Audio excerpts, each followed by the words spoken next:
హైదరాబాద్ లో దారుణ అమానవీయ ఘటన చోటు చేసుకుంది. ప్రేమోన్మాది ఘాతుకానికి కళ్లెదుటే కన్న కూతురు కన్ను మూసింది. ఒకవైపు పాయిజన్ తాగిన ప్రేమికురాల్ని కార్పొరేట్ ఆసుపత్రిలో చికిత్సకు చేర్చి ఆమె కన్నవారికి సమాచారం ఇచ్చి పరారయ్యాడు ప్రేమికుడు. మరోవైపు ఆసుపత్రిలో యువతి ప్రాణాలు నిలుపుతామన్న వైద్యులేమో తమకు బిల్లు మొత్తం కట్టాకే మృతదేహాన్ని తీసుకువెళ్లాలని తేల్చి చెప్పారు. దీంతో దిక్కుతోచని నిరుపేద తల్లిదండ్రులు ఆసుపత్రి ఎదుటే ఆందోళనకు దిగారు.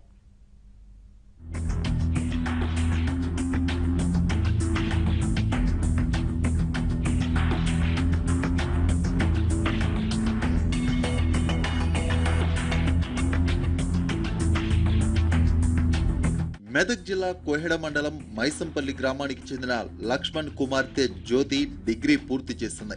హైదరాబాద్ నగరంలో ఉద్యోగం చేసేందుకు వచ్చి బేగంపేటలోని ఓ ప్రైవేటు సంస్థలో డేటా ఎంట్రీ ఆపరేటర్ గా పనిచేస్తూ కేపీహెచ్పీ కాలనీలోని 4వ ఫేజ్ లో నివాసం ఉంటుంది. కాగా జ్యోతి ఊరికి సమీపంలోని ఖాతా గ్రామంలో నివసించే రాకేష్ రెడ్డి తనను ప్రేమించాలంటూ జ్యోతి వెంట పడ్డాడు. ఆమెను వేధింపులకు గురిచేశాడు. ఈ విషయాన్ని తన కుమార్తె ద్వారా తెలుసుకున్న జ్యోతి తండ్రి లక్ష్మణ్ గతంలో 2 సార్లు రాకేష్ రెడ్డిని మందలించడం జరిగింది.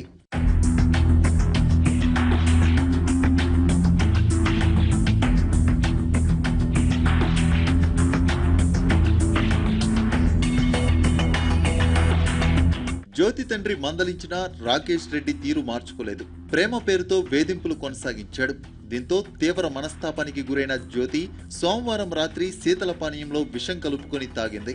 ఈ విషయం తెలుసుకున్న రాకేష్ రెడ్డి ఆమెను అనుపమ ఆసుపత్రిలో చికిత్సకు చేర్చాడు. జ్యోతి తల్లిదండ్రులకు ఆమె మొబైల్ నుంచే ఫోన్ చేసి సమాచారం ఇచ్చాడు. తర్వాత ముఖం చాటేశాడు.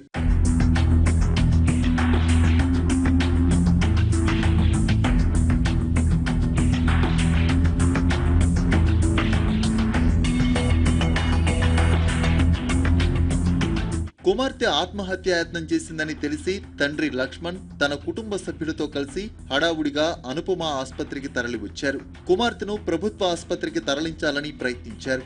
అయితే అప్పటికే చికిత్స మొదలెట్టిన వైద్యులు ఆమె ప్రాణాలకు ముప్పు లేదన్నారు. లక్ష్మణ్తో 16,000 రూపాయలు డిపాజిట్ చేయించుకున్నారు.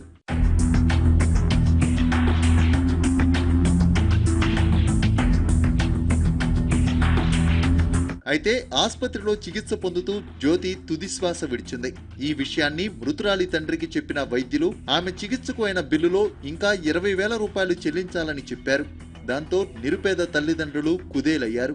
డబ్బు కట్టాకే మృతదేహాన్ని తీసుకెళ్లాలని ఆసుపత్రి యాజమాన్యం చెప్పడంతో వారు దిక్కుతోచని స్థితిలో ఆందోళనకు దిగారు. సార్, నిన్న రాత్రి 8:30-9 మధ్యలో మా అమ్మాయి పాయిజన్ తీసుకున్నట్టుగా రాకేష్ రెడ్డి అనే ఉన్మాది వలన మా అమ్మాయి ఆమెకు మజా అనే చల్లని పానీయంలో ఆమెకు మత్తు పానీయాలు ఇచ్చి ఆమెకు సావుకు కారకుడైన ఈ రాకేష్ రెడ్డి తను సొంతంగా నా బిడ్డను తీసుకొచ్చి ఇక్కడ మందు దాయిపించి ఆల్రెడీ తను సొంతంగా ఇక్కడ హాస్పిటల్లో జాయిన్ చేసి మా బిడ్డ ఫోన్ ద్వారానే మాకు సమాచారం అందించాడు సార్. ఆల్రెడీ అప్పటికే మా బిడ్డ చనిపోయినట్టుగా నిర్ధారించి 2:30కు నాకు చెప్పాడు. ఆల్రెడీ నేను 15,000 రూపాయలు డిపాజిట్ పెట్టినా, 16,000 రూపాయలు మెడికల్ బిల్ కట్టినా, మళ్ళా నా మీద అదనంగా 20,000 భారం ముక్త నేను కట్టలేని పరిస్థితిలో నేను ఉన్నా. సమాచారం అందుకున్న పోలీసులు జోక్యం చేసుకుని ఆసుపత్రి యాజమాన్యంతో మాట్లాడారు. తర్వాత జ్యోతి మృతదేహాన్ని శవ పరీక్ష నిమిత్తం గాంధీ ఆసుపత్రికి తరలించారు. పరారీలో ఉన్న రాకేష్ రెడ్డి కోసం పోలీసులు గాలిస్తున్నారు.